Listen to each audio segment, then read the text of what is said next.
SMM Capital Group melalui PT Indo Bangun Mitra Perkasa meresmikan SMM Park City dan meluncurkan hunian Woododland Residence.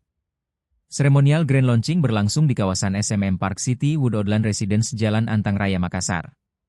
Acara ini dihadiri Wali Kota Makassar Munafri Arifudin, jajaran manajemen SMM Capital Group, mitra perbankan, dan tamu undangan. Puncak peresmian ditandai dengan pengguntingan pita oleh api sapaan Munafri Arifudin bersama jajaran manajemen. Woododland Residence menawarkan dua tipe rumah yakni tipe Banyan 60-68 dan tipe Samania 72-78 dengan konsep mixed use development. Hunian dua lantai ini dirancang mengutamakan kenyamanan, pencahayaan alami, tata ruang efisien, dan berada di kawasan bebas banjir.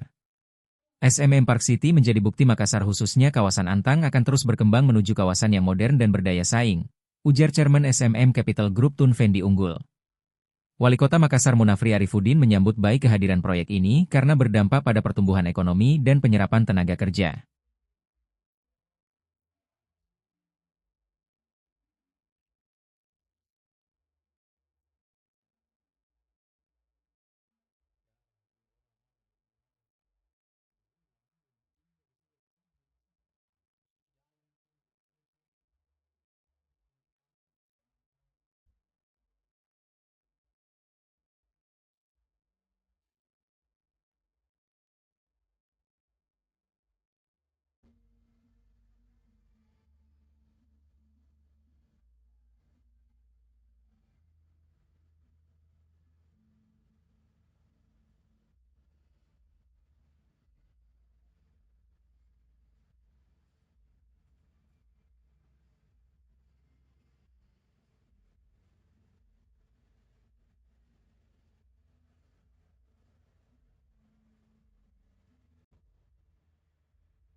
Download Tribun X sekarang, menghadirkan lokal menjadi Indonesia.